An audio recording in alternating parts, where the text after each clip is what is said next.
엄마, 이제 와서 그런 말은 소용없어요. 집은 이미 팔기로 했어요. 아들아, 내가 평생 모은 돈으로 산 집인데. 어머님, 그때 다 주신다고 하셨잖아요. 이제 와서 그런 말씀하시면 어떡해요? 어머님, 방에 계시면 안 될까요? 오늘 제 친구들이 놀러 왔어요. 요양원은 좀, 그래도 엄마인데. 당신도 요즘 회사에서 스트레스 많이 받잖아. 어머님까지 신경 써야 하면 일에 집중할 수 있겠어. 비밀번호가 왜 바뀌어 있지? 이게 내 집인데. 내 명의로 된 집에서 쫓겨났어. 내가 평생 키운 아들에게. 이 순간 당신은 이렇게 생각하고 있을 겁니다. 나는 괜찮아. 우리 아이들은 절대 이러지 않을 거야. 정말 그럴까요? 이 이야기는 당신의 부모님 또는 미래의 당신 자신의 이야기입니다. 대한민국 노인 3명 중 1명은 자녀에게 재산을 물려준 후 버림받고 있습니다. 오늘 이 영상 30분이 당신의 노후 30년을 결정할 수 있습니다. 이제 늦기 전에 당신이 꼭 알아야 할 진실을 공개합니다. 지금 바로 시청하세요. 시작하기 전에 구독, 좋아요를 눌러주시면 더 좋은 영상을 만드는 큰 힘이 됩니다. 저는 김영숙이라고 합니다. 올해로 75입니다. 저는 그동안 제 인생에서 많은 것을 참아왔습니다만 이번만큼은 제 이야기를 나눠야 할 것 같아 용기를 내어 사연을 보냅니다. 지난달의 일입니다. 아들 민호네 집에 오랜만에 방문했어요. 명절도 아니고 특별한 날도 아니었지만 손자 준서가 보고 싶어 작은 선물을 들고 찾아갔습니다. 그런데 현관 비밀번호를 눌렀는데 문이 열리지 않더군요. 아마 바꿨나 보다 싶어서 초인종을 눌렀는데 아무도 대답이 없었어요. 이상해서 민호에게 전화를 했습니다. 통화음만 길게 이어지다가 결국 받지 않았어요.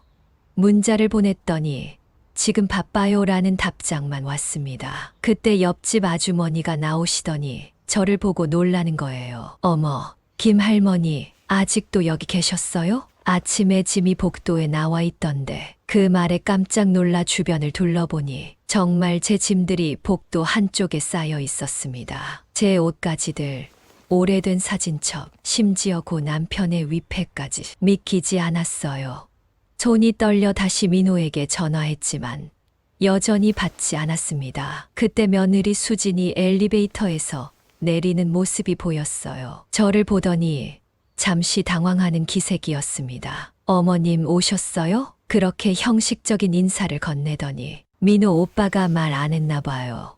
저희가 어머님 물건들 정리했어요. 이제 오빠 친구 가족이 이사 올 거랐어. 그 순간 머릿속이 하얘졌어요.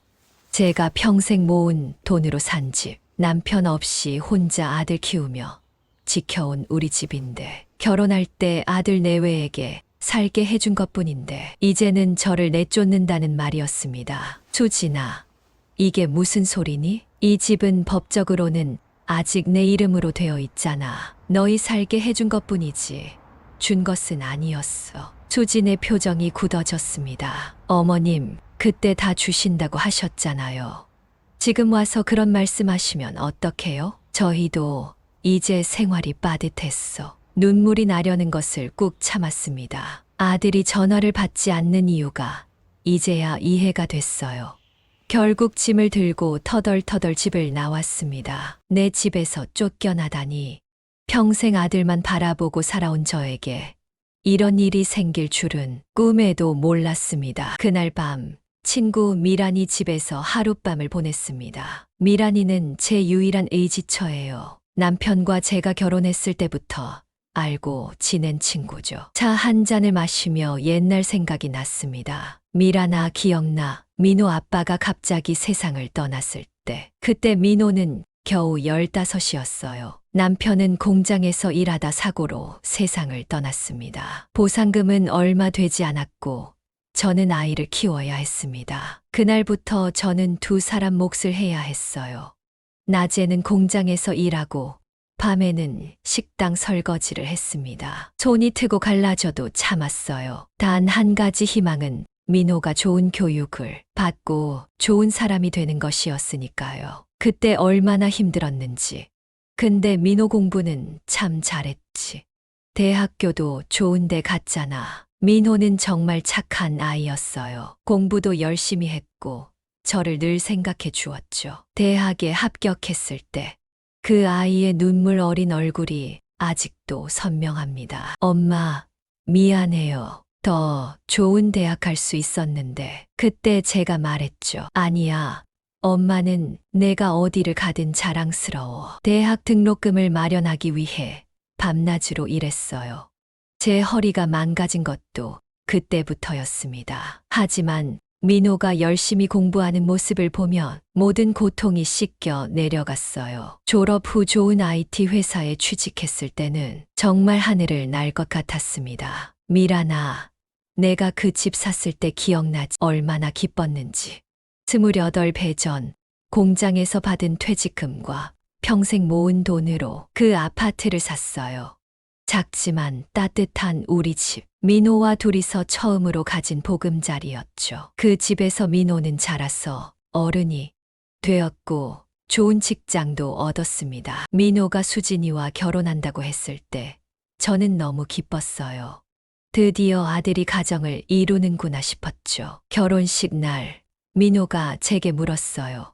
엄마, 우리가 그 집에서 살면 어떨까요? 저는 망설임 없이 동의했습니다. 제 이름으로 된 집이었지만 새 출발하는 두 사람에게 보금자리가 필요하다고 생각했거든요. 그때는 몰랐습니다. 제가 한 결정이 이렇게 돌아올 줄은. 그래서 어떻게 할 거야? 영수가. 미란이의 질문에 말문이 막혔습니다. 정말 이제 어떻게 해야 할지 모르겠어요. 평생 모은 재산은 그 집뿐인데 이제 와서 쫓겨났으니 연금으로는 겨우 약값과 식비를 충당할 뿐이에요. 어디서부터 다시 시작해야 할지 생각해보면 민호의 결혼 이후부터 서서히 변화가 시작됐던 것 같아요. 결혼 초기에는 함께 살면서 저도 나름대로 행복했습니다. 손주 준서가 태어났을 때는 정말 기뻤어요. 준서를 돌봐주면서 제 존재 가치를 느꼈거든요. 하지만 수진이와 조금씩 마찰이 생기기 시작했어요. 처음에는 사소한 것들이었습니다. 김치 담그는 방법, 빨래 접는 방식, 청소하는 순서. 서로 다른 방식으로 살아왔으니 그럴 수 있다고 생각했죠. 어머님, 이렇게 하시면 안 돼요. 요즘은 다 이렇게 해요. 수진이는 자주 그런 말을 했어요. 전 나름대로 도움이 되려고 했는데 오히려 방해가 되는 것 같았습니다. 준서가 3살쯤 됐을 때였어요. 제가 준서에게 밥을 먹이고 있는데 수진이가 갑자기 화를 냈습니다. 어머님, 애한테 왜 자꾸 그런 음식을 먹이세요? 요즘 애들은 그렇게 키우지 않아요. 제가 얼마나 신경 써서 음식을 준비하는데 그날 이후로 준서를 돌보는 일에서 점점 배제되기 시작했어요. 처음엔 이해하려고 노력했습니다. 젊은 세대는 다른 방식으로 아이를 키우나 보다 하고요. 하지만 마음 한구석이 아팠어요. 제가 민호를 어떻게 키웠는지 아무도 알아주지 않는 것 같았거든요. 민호도 점점 변해갔습니다. 직장에서 승진하면서 바빠졌고 집에 있는 시간이 줄어들었어요. 가끔 수진이와 제 사이에 갈등이 생겨도 적극적으로 중재하지 않았죠.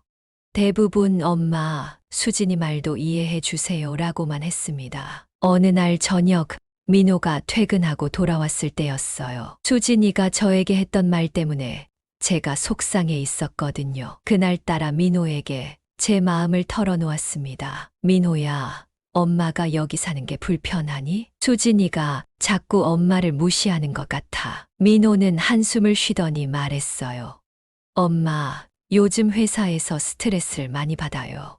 집에 와서까지 이런 얘기 듣고 싶지 않아요. 좀 참으세요.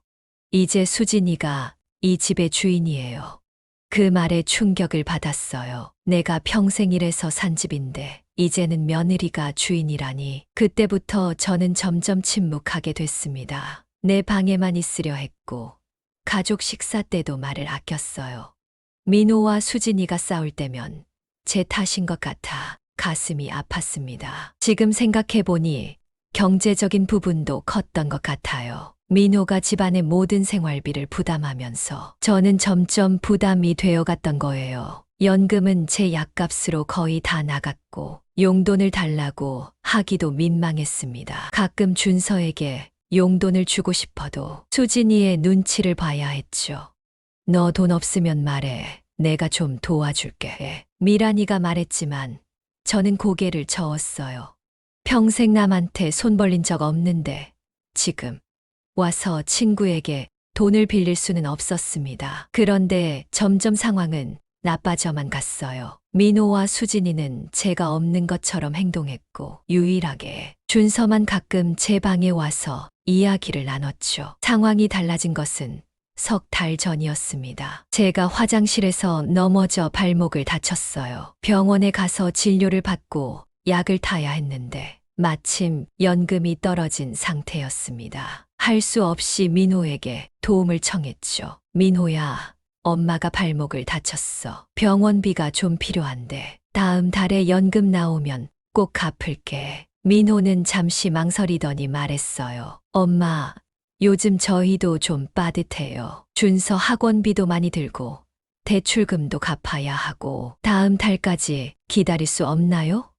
그 말을 듣는 순간 가슴이 찢어지는 것 같았어요. 제가 아들을 키울 때는 굶어도 아들 약값은 꼭 챙겼는데 결국 이웃집 최 씨 아저씨에게 부끄럽게 도움을 청했습니다. 아파트 관리사무소에서 일하시는 분인데 늘 친절하게 대해 주셨거든요. 김 할머니, 당연히 도와드려야죠. 제가 어머니 같은 분을 어떻게 그냥 두겠어요.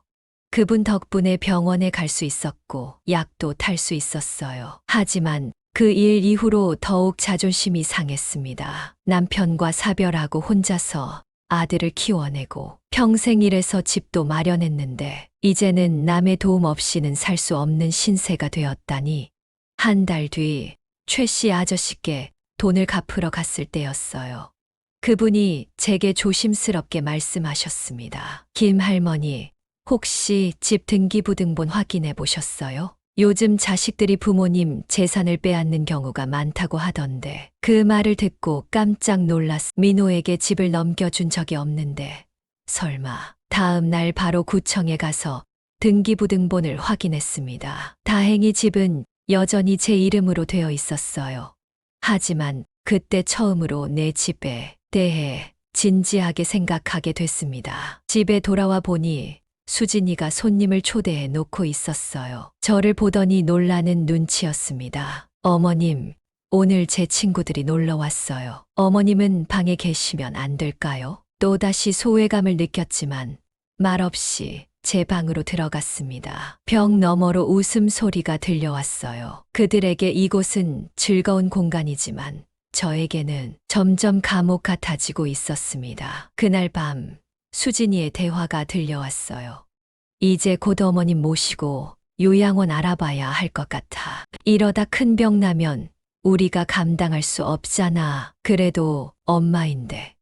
요양원은 좀. 민호의 목소리였어요. 당신도 요즘 회사에서 스트레스 많이 받잖아. 어머님까지 신경 써야 하면 언제 일에 집중해. 집 좀 팔아서 큰 집으로 이사 가고 싶다고 했잖아. 어차피 어머님 이름으로 되어 있으니 어머님께 말씀드려야지. 그 말을 듣는 순간 등골이 오싹해졌어요. 제 집을 팔아서 이사를 간다고? 게다가 저를 요양원에 보내려고? 밤새 잠을 이루지 못했습니다. 제가 평생 의지하고 사랑했던 아들, 그 아들을 위해 모든 것을 바쳤는데 이제는 저를 짐처럼 취급하고 있었어요. 다음 날 아침 무거운 마음으로 미란이에게 전화했습니다. 미란아, 나 좀 만나자. 중요한 얘기가 있어. 카페에서 만난 미란이에게 모든 이야기를 털어놓았어요. 발목을 다쳤을 때 민호가 외면한 일, 수진이가 저를 방에만 있게 한 일, 그리고 어젯밤에 들은 대화까지. 영수가, 이제 내가 결단을 내려야 할 때가 온 것 같아. 그동안 너무 참기만 했어. 미란이의 말이 가슴에 꽂혔습니다. 맞아요.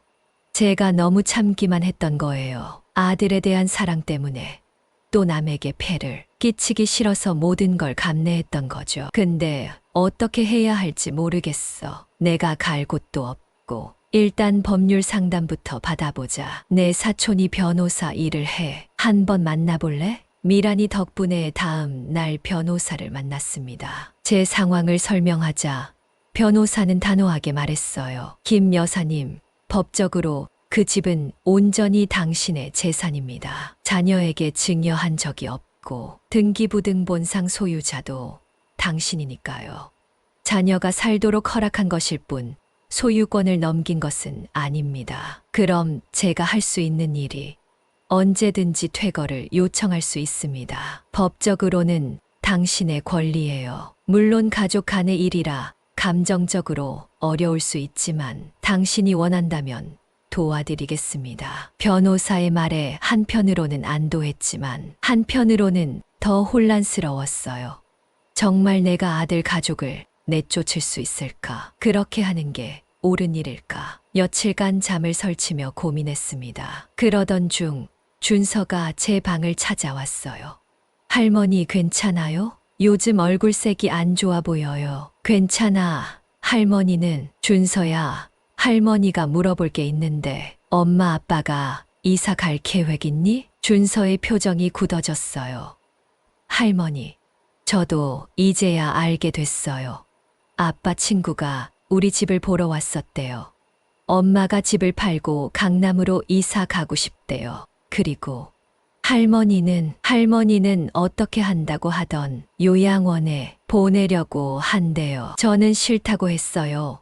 할머니랑 떨어지기 싫다고. 준서의 눈에 눈물이 고였습니다. 그 모습을 보니 제 결심이 더 굳어졌어요. 이건 단순히 제 집을 지키는 문제가 아니었습니다. 제 존엄성 그리고 준서와의 관계까지 지키는 일이었어요. 다음 날 용기를 내어 민호에게 전화했습니다. 민호야, 엄마랑 잠깐 이야기 좀 하자. 중요한 얘기가 있어. 엄마, 지금 회사에서 바빠요. 나중에 전화할게요. 아니, 이건 정말 중요해. 내가 언제 시간 낼 수 있는지 알려줘. 결국 민호는 주말에 만나기로 했습니다. 그때까지 변호사와 함께 모든 준비를 마쳤어요. 미란이도 저를 응원해 주었고 최 씨 아저씨도 힘을 실어주셨죠. 김 할머니, 당신은 평생 고생만 하셨어요. 이제는 당신 자신을 위해 사세요. 토요일 오후 약속한 대로 민호가 찾아왔습니다. 수진이는 오지 않았어요. 카페에서 마주 앉은 민호의 얼굴은 지쳐 보였습니다. 어쩌면 회사 일로 스트레스를 많이 받고 있는지도 모르겠다는 생각이 들었어요. 그래도 제가 할 말은 해야 했습니다. 민호야, 엄마가 알고 있어. 너희가 집을 팔아서 이사 가려고 한다는 것도, 엄마를 요양원에 보내려고 한다는 것도. 민호의 얼굴이 굳어졌어요. 엄마, 누가 그런 말을. 중요한 건 그게 아니야. 민호야, 그 집은 내 이름으로 되어 있어. 내가 평생 일해서 번 돈으로 산 집이야. 너희에게 살게 해준 것일 뿐, 준 것은 아니었어. 엄마, 그게 무슨 말씀이세요? 엄마가 결혼할 때 우리 주신다고. 그런 적 없어. 살게 해준다고 했지. 영영 준다고 한 적은 없어. 민호야, 너도 알잖아. 엄마가 얼마나 고생해서 그 집을 샀는지. 민호의 표정이 점점 어두워졌습니다. 그래서요? 이제 와서 왜 이런 말씀을 하시는 건데요? 깊은 숨을 들이쉬고 제 결정을 이야기했습니다. 민호야, 엄마가 집으로 돌아갈 거야. 2달 안에 너희가 다른 집을 구해서 나가주면 좋겠어. 엄마, 갑자기 이게 무슨 소리예요? 우리 보고 나가라고요? 준서 학교도 있고 수진이 친정도 가깝고 어떻게 갑자기 이사를 가라는 거예요? 갑자기가 아니야. 너희가 먼저 나를 내쫓으려고 했잖아. 내 짐을 복도에 내놓고 비밀번호도 바꾸고. 민호야, 내가 먼저 엄마를 배신한 거야. 민호의 얼굴이 창백해졌어요. 그건 수진이가. 엄마, 정말 그럴 생각 없었어요. 그냥 잠시 다른 분이 우리 집에 묵을 일이 있었어. 나도 처음엔 그렇게 생각했어. 하지만 너희가 집을 팔고 엄마를 요양원에 보내려고 한다는 이야기를 들었을 때 그때 깨달았어. 이제는 내가 나를 지켜야 한다는 것을. 잠시 침묵이 흘렀습니다. 민호의 눈에 눈물이 고이는 것 같았어요. 엄마, 정말 그렇게 하실 거예요? 우리 가족을 길거리에 내몰 거예요? 그 말에 가슴이 아팠지만 흔들리지 않으려 했습니다. 2달이면 충분한 시간이야. 너희 둘 다 직장이 있고 돈도 있잖아. 새 집을 구하는 건 어렵지 않을 거야. 그리고 준서는 주말마다 엄마 집에 와도 좋아. 언제든지 환영이야. 엄마가 이럴 줄은 몰랐어. 우리가 그동안 엄마를 모시고 살았는데. 모셨다고? 민호야, 솔직히 말해봐. 최근 몇 년 동안 너희가 나를 어떻게 대했는지, 내가 얼마나 외롭고 무시당했는지 알아? 방에만 틀어박혀 있어야 했고, 손자에게조차 다가가지 못했어. 그게 모시는 거니? 민호는 말문이 막힌 듯 했습니다. 아마도 그동안 자신의 행동을 돌아보고 있는지도 모르겠다는 생각이 들었어요. 엄마, 제가 잘못했어요. 다시 예전처럼 지낼 수 있어요. 수진이도 제가 잘 이야기할게요. 제발 우리를 내쫓지 말아주세요. 그 말을 듣자 순간 마음이 흔들렸어요. 하지만 곧바로 수진이와의 대화, 복도에 버려진 제 짐들, 그리고 요양원에 대한 이야기가 떠올랐습니다. 민호야, 이제 와서 그런 말은 소용없어. 너무 늦었어. 나는 결정했어. 2달 후에는 내 집으로 돌아갈 거야. 민호의 얼굴에서 혈색이 완전히 사라졌습니다. 엄마, 법적으로 그러실 거예요. 변호사까지 선임하셨어요. 그래, 변호사님께 모든 상황을 설명했고 내가 할 수 있는 일을 알려주셨어. 민호야, 나는 내 권리를 찾으려는 것뿐이야. 내가 나를 사랑했다면 먼저 나를 내쫓으려 하지 않았겠지. 수진이가 한 일이에요. 엄마, 제가 몰랐어. 정말이에요. 알았든 몰랐든 그건 이제 중요하지 않아. 2달 안에 이사해주면 고맙겠어. 그리고 준서와는 계속 연락하고 싶어. 그 아이는 잘못한 것 없으니까. 민호는 더 이상 할 말을 잃은 듯 했습니다. 고개를 떨구고 한참을 생각하더니 마침내 입을 열었어요. 알겠어요, 엄마. 집을 나가겠습니다. 하지만 정말 후회하실 거예요.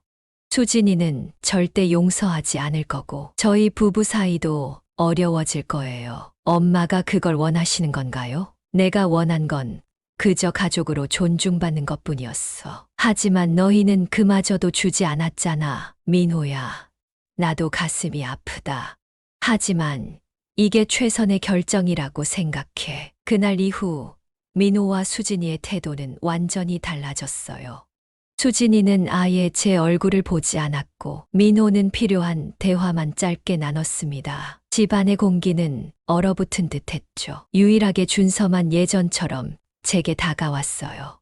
할머니, 우리 정말 이사 가요? 저는 할머니랑 떨어지기 싫은데. 준서야, 할머니도 너랑 떨어지기 싫어. 하지만 이제 할머니는 할머니대로의 삶을 살아야 할 것 같구나. 걱정하지 마. 내가 보고 싶을 때 언제든지 할머니 집에 와도 돼. 한 달이 지났을 때 민호가 새로운 집을 구했다는 소식을 전했어요.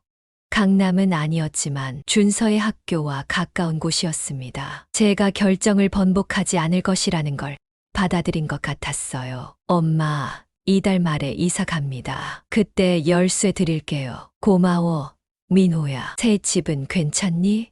네, 괜찮아요. 좀 좁지만 살만해요. 그 짧은 대화가 끝나고 민호는 돌아서서 가버렸습니다. 뒷모습이 왠지 외로워 보였어요.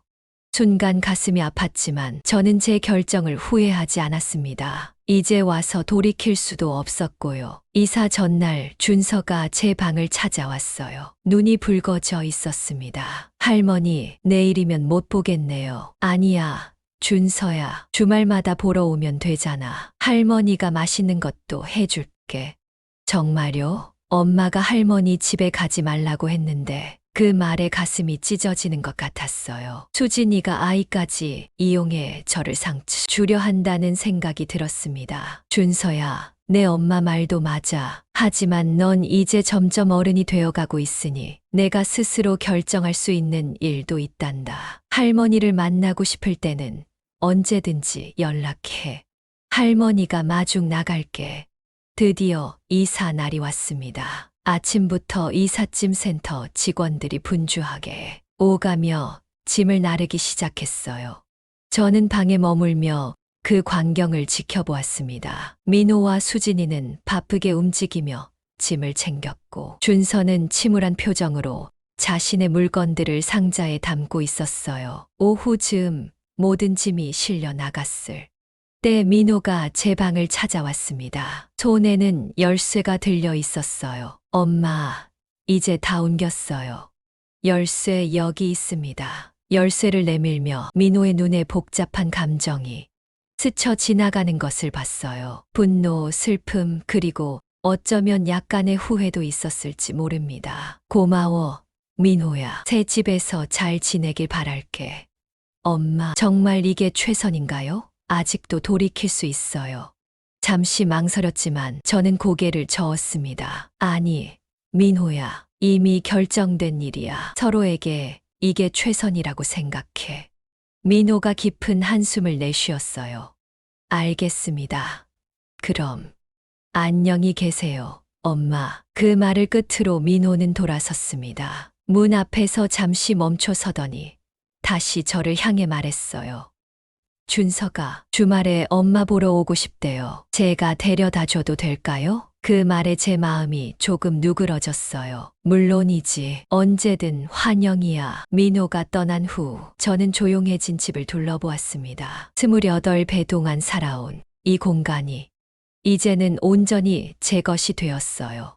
벽에는 액자가 걸려있던 자국만 남아있고 가구가 있던 자리에는 먼지만 쌓여 있었죠. 텅 빈 공간이 처음에는 낯설고 외롭게 느껴졌습니다. 하지만 동시에 묘한 해방감도 느꼈어요. 이제 누구의 눈치도 볼 필요 없이 제가 원하는 대로 살 수 있다는 생각이 들었거든요. 집 안을 걸으며 이 공간을 어떻게 채울지 생각하기 시작했습니다. 다음 날 미란이가 찾아왔어요.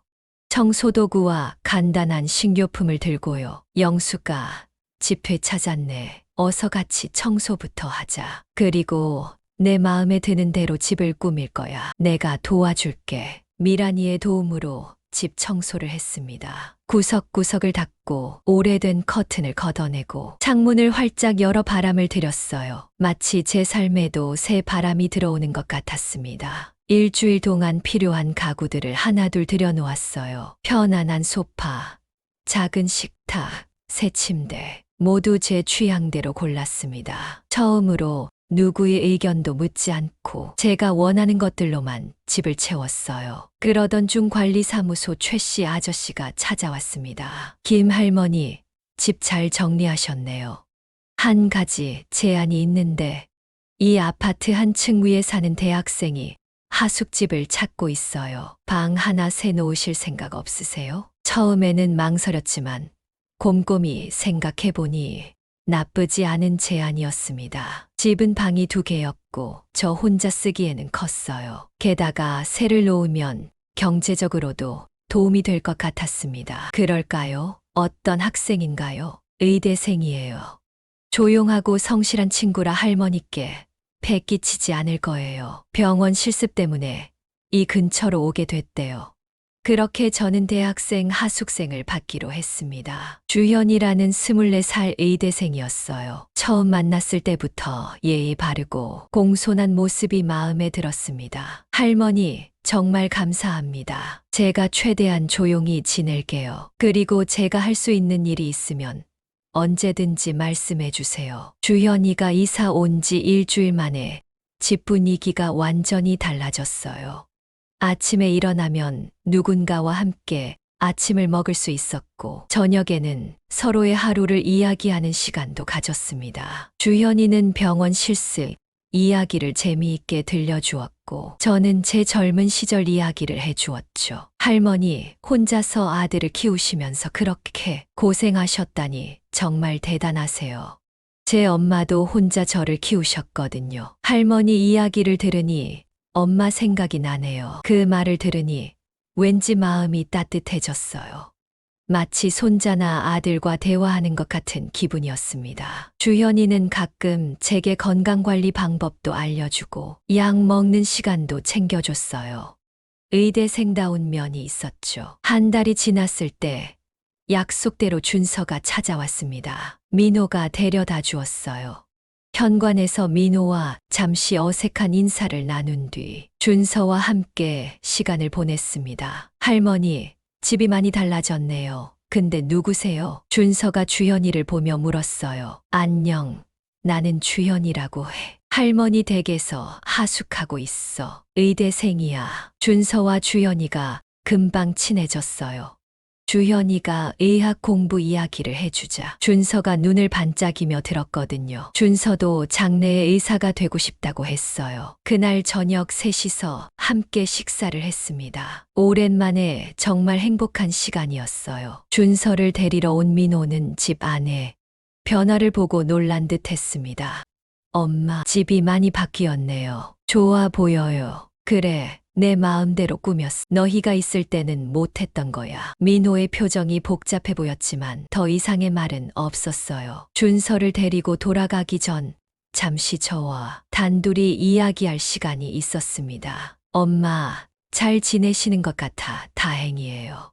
저희도 그럭저럭 잘 지냅니다. 민호야, 너희는 어때? 새 집은 괜찮니? 네, 좀 좁지만 괜찮아요.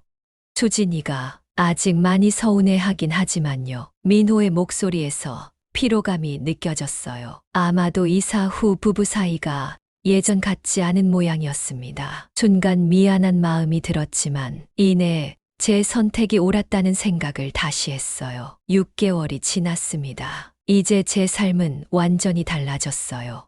주현이라는 든든한 하숙생 덕분에 집에는 활기가 돌고 경제적으로도 여유가 생겼습니다. 한 달에 2번 준서가 찾아오는 날은 제게 가장 행복한 시간이에요. 민호는 여전히 어색해하지만 이제는 저와 짧게나마 대화를 나눕니다. 어느 일요일 의외의 손님이 찾아왔어요.